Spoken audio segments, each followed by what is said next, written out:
Nama saya Devi Ambelia Fauzia, NPM 19031010043. Saya dari Paralata. Di sini saya akan menjelaskan tentang kelarutan timbal balik sistem biner fenolaid. Sebelumnya, kita akan membahas tentang larutan. Larutan adalah campuran homogen yang terdiri atas dua atau lebih zat. Adapun jenis-jenis larutan sebagai berikut. 1. Larutan ideal dan non-ideal. Larutan dikatakan ideal apabila partikel zat terlarut dan pelarut bercampur sembarang dan pada proses pencampurannya tidak terjadi efek kalor atau disebut juga delta H pencampuran sama dengan nol.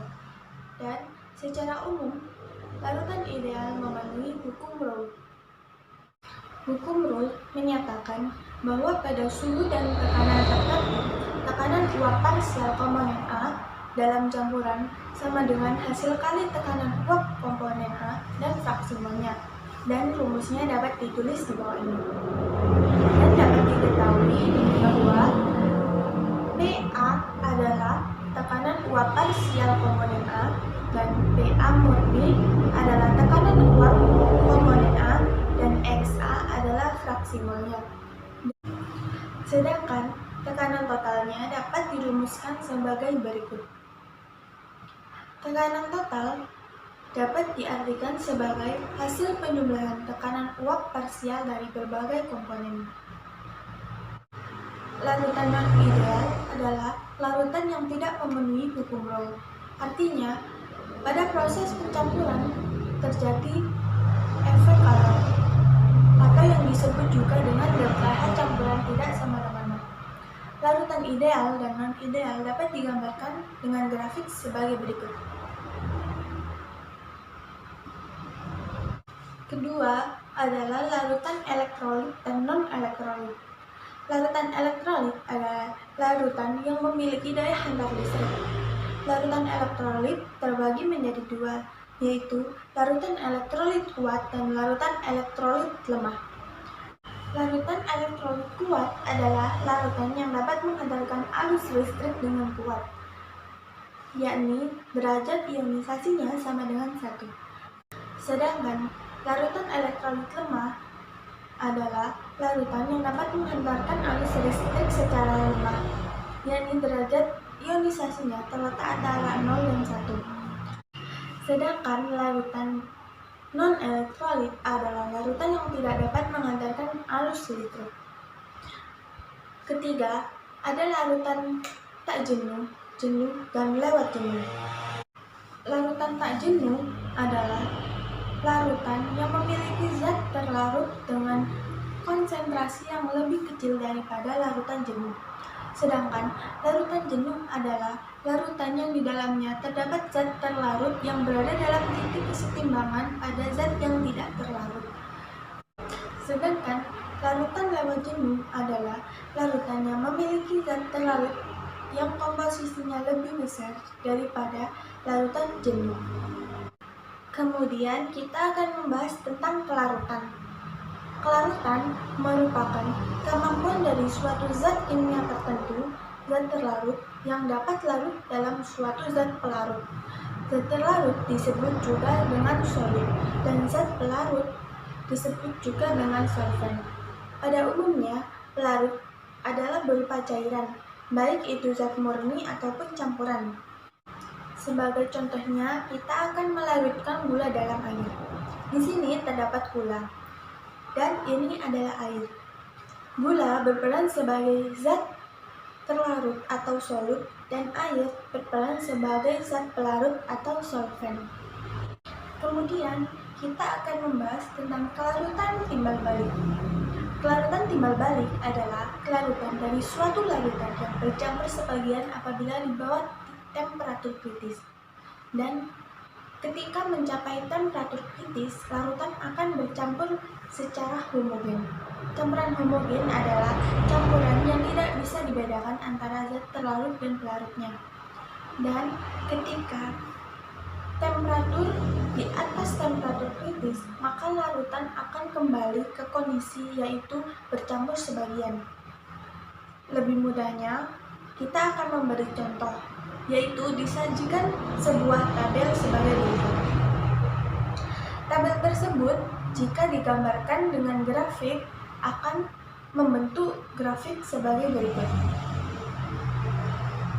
Pada grafik tersebut, dapat diketahui bahwa suhu kritis adalah suhu yang tertinggi pada grafik antara hubungan fraksi mol air dengan suhu. Di sini suhu kritisnya yaitu 62 derajat Celcius. Berdasarkan tabel di sini, dapat diketahui bahwa pada suhu 62 derajat Celcius, maka diperoleh fraksi mol fenol sebesar 0,041 mol dan fraksi mol air sebesar 0,958 mol. Untuk mencari fraksi mol fenol dapat dituliskan sebagai berikut. Dan untuk mencari nilai fraksi mol air dapat dituliskan sebagai berikut. N larutan merupakan penjumlahan dari mol fenol dan mol air. Kemudian kita akan membahas sistem biner fenol air. Sistem biner fenol air merupakan sistem yang memperlihatkan kelarutan timbal balik antara fenol dan air pada suhu tertentu dan tekanan yang tetap. Disebut sistem biner karena merupakan campuran antara dua komponen, yaitu fenol dan air. Di sini kita akan memperlihatkan kurva komponen fenol dan air sebagai berikut. Di sini L1 adalah fenol dalam air, L2 adalah air dalam fenol, dan di sini terdapat XA, XC, dan XF. XA merupakan fraksi mol air dan XF merupakan fraksi mol fenol. XC merupakan fraksi mol komponen suhu kritis. Mengapa disebut demikian? Karena apabila XC ditarik garis lurus ke atas, maka akan tepat pada titik di mana puncak dari kurva tersebut, yang dapat diartikan sebagai suhu kritis. Kemudian, kita akan menjelaskan tentang perbedaan antara campuran biner dan campuran azeotrop. Campuran biner merupakan campuran yang terdiri atas dua zat yang dapat bercampur, sehingga dapat dipisahkan dengan metode distilasi perbedaan titik mendidih. Kemudian untuk campuran azeotrop merupakan campuran yang terdiri atas dua atau lebih cairan sehingga komponen tidak bisa dipisahkan dengan metode distilasi biasa. Adapun faktor-faktor yang mempengaruhinya. 1. Sifat solut dan solvent. Apabila solut polar, maka dia akan bisa larut dalam solvent polar juga. Begitu pula dengan sebaliknya. Jika solut non-polar, maka dia akan bisa larut dalam solvent non-polar juga. Kedua, yaitu pengaruh dari suhu. Semakin tinggi suhu, maka kelarutan juga akan semakin besar. Begitu juga dengan tekanan. Jika tekanan diperbesar, maka kelarutan juga akan semakin besar. Faktor selanjutnya adalah volume pelarut. Volume pelarut yang besar, maka dia akan lebih mudah dalam melarutkan zat terlarut. Kemudian yang terakhir adalah ukuran dan massa zat terlarut. Ukuran dan massa zat terlarut yang kecil lebih akan mudah dilarutkan dibandingkan dengan ukuran dan massa zat terlarut yang besar. Salah satu aplikasi dari kelarutan timbal balik sistem biner adalah pada pembuatan logam besi, yaitu ketika uap panas dimasukkan ke dalam besi panas, maka uap panas akan bereaksi dengan besi dan membentuk besi oksidasi magnetik yang berwarna hitam yang disebut juga dengan magnetik. Nah, itu tadi penjelasan dari saya.